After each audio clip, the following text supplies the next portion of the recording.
بسم اللہ الرحمن الرحیم۔ اللہ تعالیٰ نے حضرت سلیمان علیہ السلام کو بھی نبوت اور بادشاہت دونوں عطا کی تھی۔ انسانوں کے علاوہ جن، ہوا اور جانور بھی آپ کے تابع کر دیے تھے۔ آپ ان سب کی بولیاں بھی سمجھتے تھے اور بولتے تھے۔ آپ کے زمانے میں بنی اسرائیل کو بہت بڑائی حاصل ہوئی تھی جو اس سے پہلے کبھی نہ ہوئی۔ حضرت سلیمان علیہ السلام بھی باوجود اتنی طاقت اور سلطنت اللہ تعالیٰ کی یاد میں مشغول رہتے تھے۔ ان کو دنیا کی بڑی سے بڑی چیز بھی اللہ تعالیٰ کی یاد سے غافل نہیں کر سکتی تھی۔ ایک دفعہ کا ذکر ہے کہ آپ اعلیٰ درجہ کے گھوڑوں کو دیکھ رہے تھے۔ ان کے دیکھتے دیکھتے عصر کی نماز کو دیر ہو گئی۔ آپ نے ان کو پھر بلایا اور ان کی پنڈلیاں اور گردنیں کاٹ ڈالیں تاکہ جن کی محبت نے اللہ تعالیٰ کی یاد سے غافل کر دیا ان کو ختم کر دیا جائے۔ ایک دفعہ کا ذکر ہے آپ اپنی فوجوں کے ساتھ تشریف لے جا رہے تھے۔ چلتے چلتے چیونٹیوں کی وادی میں پہنچے۔ ایک چیونٹی نے کہا، اپنے اپنے گھروں میں گھس جاؤ، ایسا نہ ہو کہ سلیمان اور اس کا لشکر تمہیں تباہ و برباد کر دے اور انہیں اس کی خبر بھی نہ ہو۔ اور چیونٹی کی بات سن کر آپ مسکرائے اور کہا کہ اے اللہ، مجھے توفیق دے کہ میں تیری نعمتوں کا شکر ادا کروں جو تو نے مجھے اور میرے ماں باپ کو دی ہے، اور ایسے نیک کام کروں جن سے تو خوش ہو جائے، اور اپنی مہربانی سے میرے مرنے کے بعد مجھے اپنے نیک بندوں میں داخل کر۔ ایک دفعہ کا ذکر ہے کہ آپ نے پرندوں کی حاضری لی تو اس میں ہدہد نظر نہیں آیا۔ آپ نے فرمایا کہ اس کی غیر حاضری پر ہم اس کو سخت سزا دیں گے یا ذبح کر دیں گے، ورنہ اس غیر حاضری کی وجہ بیان کرے۔ تھوڑی دیر بعد ہدہد آ گیا۔ اس نے عرض کیا کہ سبا کے شہر سے بالکل صحیح خبر لے کر آیا ہوں۔ میں نے ایک عورت دیکھی ہے جو وہاں حکومت کرتی ہے۔ اس کے پاس ہر طرح کا سامان ہے، اس کا بہت بڑا تخت ہے۔ ملکہ اور اس کی قوم کے لوگ سورج کو سجدہ کرتے ہیں اور شیطان نے ان کو سیدھے راستے سے روک رکھا ہے۔ ہدہد نے بیان ختم کیا تو آپ نے اس ملکہ کے نام یہ خط دیا، اللہ کے نام سے شروع کرتا ہوں جو بہت بڑا مہربان اور نہایت رحم کرنے والا ہے۔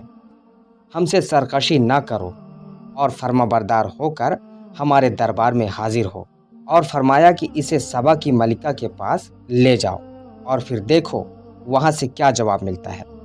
سبا کی ملکہ نے، جس کا نام بلقیس تھا، یہ خط اپنے درباریوں کو پڑھ کر سنایا اور ان سے پوچھا کہ تم اس کی بابت کیا کہتے ہو؟ سب نے یک زبان ہو کر کہا کہ ہم بڑے طاقت والے اور بڑے لڑنے والے ہیں، ویسے آپ کو اختیار ہے، جو حکم دیں۔ ملکہ نے کہا، بادشاہ جب کسی شہر میں داخل ہوتے ہیں تو اسے تباہ و برباد کر دیتے ہیں، اور ایسا ہی یہ بھی کریں گے۔ میں ان کے پاس کچھ تحفے بھیج کر دیکھتی ہوں کہ میرے ایلچی کیا جواب لاتے ہیں۔ جب ایلچی تحفے لے کر آئے تو حضرت سلیمان علیہ السلام نے فرمایا، تمہارے تحفے تمہیں کو مبارک ہو، تم انہیں واپس لے جاؤ۔ جب ایلچی نے واپس جا کر بلقیس سے حضرت سلیمان علیہ السلام کی باتیں کہیں تو وہ دربار میں حاضر ہونے کی تیاریاں شروع کر دیں۔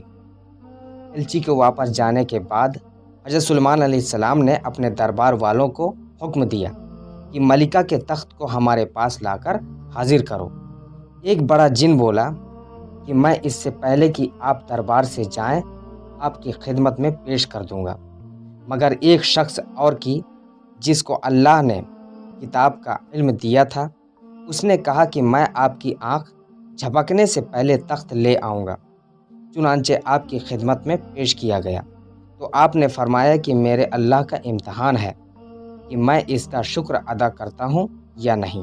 بہرحال تخت کی صورت بدل کر بچھا دیا گیا اور بلقیس آ گئی تو اس سے پوچھا کہ تمہارا تخت بھی ایسا ہی ہے؟ بلقیس نے جواب دیا، یہ تو بالکل ویسا ہی ہے، اور ہم تو پہلے ہی آپ کی شان و شوکت اور قوت و طاقت کو جانتے تھے اور آپ کو مان گئے تھے۔ جس چیز کو یہ اللہ کے سوا پوچھتی تھی اس نے اس کو اب تک سلیمان کے پاس آنے سے روک رکھا تھا۔ پھر بلقیس سے محل میں جانے کو کہا گیا جب اس نے حضرت سلیمان علیہ السلام کا محل دیکھا تو شیشے کا بنا ہوا تھا اور معلوم ہوتا تھا کہ پانی سے بھرا ہوا ہے۔ بلقیس نے اس میں سے گزرنے کے لیے اپنے پائچے اوپر اٹھا لیے اور اپنی دونوں پنڈلیاں کھول دیں۔ حضرت سلیمان علیہ السلام نے دیکھا تو فرمایا یہ محل ہے جس میں شیشے جڑے ہوئے ہیں۔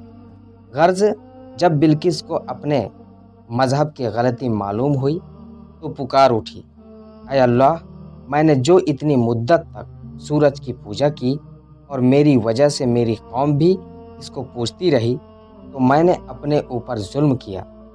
اب میں سلیمان کے ساتھ تمام جہانوں کے پالنے والے پر ایمان لاتی ہوں۔ حضرت سلیمان علیہ السلام اتنے بڑے نبی اور اتنے بڑے بادشاہ تھے کہ انسان، جن، پرندے اور ہوا سب ان کے تابع تھے، مگر آپ غریبوں اور بے کسوں کے ساتھ بیٹھ کر کھانا کھاتے تھے اور اپنے ہاتھ سے چٹائیاں اور ٹوکریاں بنا کر روزی کماتے تھے۔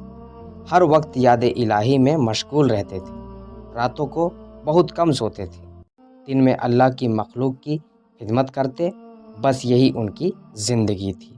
اب ملتے ہیں اگلی ویڈیو میں کچھ اور نیا لے کے، کچھ اور واقعات لے کے۔ تب تک کے لیے دعا کی درخواست کے ساتھ اللہ حافظ۔